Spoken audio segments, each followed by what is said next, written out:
Those who cannot change their minds cannot change anything. This is Success with Srini. On the podcast today, I'm sharing 7 specific things that you can do right now to increase or to get back fulfillment into your life. Before starting recording this podcast, I was thinking, should I call it 7 traits? Should I call it 7 habits? And eventually ended up saying 7 factors. Easy. You could turn it into a habit if you want, but then let's stay with factors. Historically, ever since this podcast started, about 12 years ago, I started my radio show. Consistently, all along, I had been saying that life is a happiness game. It's not my statement. That's how I read, that's how I was told. And the more I grow, the more I see the world, I tend to agree. Life is a happiness game. Everything that you are doing right now in your life is the pursuit of happiness. Everything I am doing in my life is the pursuit of happiness, in pursuit of happiness. So if I'm recording this podcast, I want to feel happy doing it. You, on the other side, probably are listening so that you can get an idea, a strategy, a nugget, and it is going to solve a problem that you have got going in your life and you become happy. So it is a happiness game and you can't live a good life staying unhappy. So one of the other things also we need is some joy with happiness. And we also need to feel fulfilled. I'm engaging everything that I have and I'm fully applying myself and I feel good about myself. All that. So there is that sense of actualization that you derive, that you need to derive. So that is fulfillment. There are 7 factors that affect the way you will have that eternal bliss, that fulfillment. I have done this before here. Individually, I spoke and have done podcast episodes on each one of them over this time. But then today I'm kind of summing it up. Hopefully this is helpful. Maybe you're listening to this for the very first time. This podcast will be helpful. The first one is sleep. Sleep, you got to sleep early. You got to sleep deep. And you need to sleep on command. You tell the brain, the mind, I want to sleep now. You should be able to go to sleep. And you tell the mind, I want to wake up at 4 o'clock in the morning. You should be able to wake up. And you tell the mind that I want to go into deep sleep. Your mind should go into deep sleep. Very simple. If you cannot curate sleep, then you stay irritated throughout the day. There are numerous studies available the way sleep impacts every function of our existence. Everything you do in an awake state is controlled by what you do while you are in a non-awake state, which is the sleep. So if you can't curate sleep, then that becomes a factor in your overall happiness and joy. The second one is temper. How many times I have met people who just cannot control their anger. They're wonderful people, they're amazing people, but they just cannot for some reason. And by the time they come back, they recover, they come back, the situation is gone, everything is lost. And even though they have the skill, talent, and they have all the gifts within them, they just simply cannot achieve whatever they're setting themselves up for. So temper is something that you need to learn how to hold. If not, it becomes an hindrance to whatever fulfillment and joy that you are seeking. The third one is worry. Worries, I've done numerous podcasts also on worries. Worries don't know where they come from and don't know how they go away. But you got to cope. You got to learn how to cope with them. There has to be a mechanism that you need to develop within yourself. And I've seen people who are always worried. I've seen people who are never worried, and I've seen everything in between. So how do you overcome worries? Well, the first and the foremost is you got to acknowledge that you have worries. Most people don't. And once you acknowledge, you need to set a time, once a week or once a day, whatever amount of time you can afford, maybe an hour or 2, whatever. And then go through the worry list.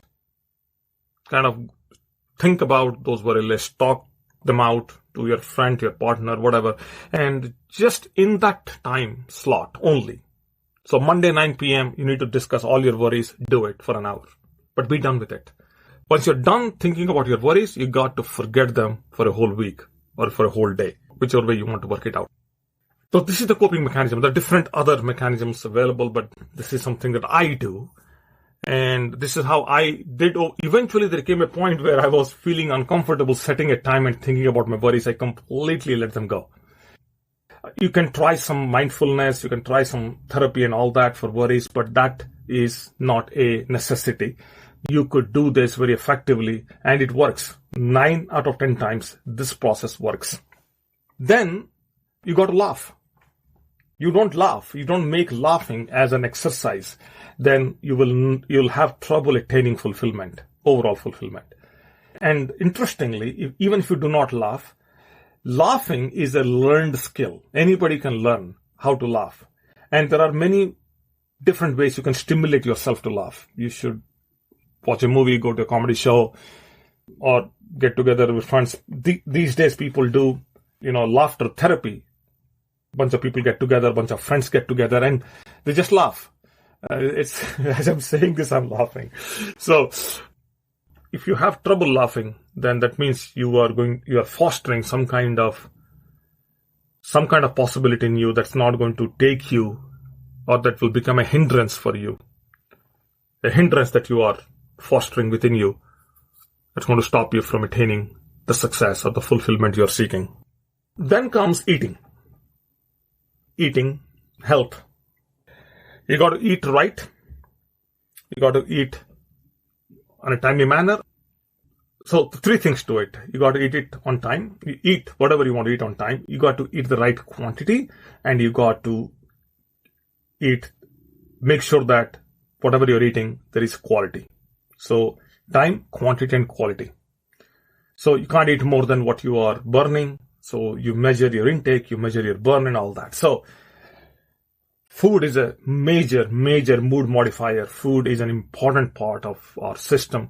The way food enters our system is from the upper part of the body. So it's very close to the brain. It's wired, our taste buds, it's our tongue is very deeply wired into the brain. Crazy things happen, with food.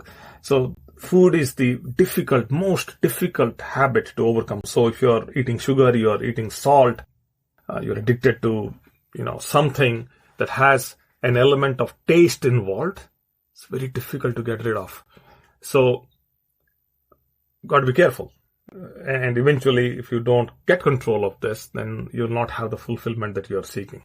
Then, following eating comes exercise. You got to burn more than you consume, and you got to make sure that your blood flow in the body, your heart is pumping nicely, neatly.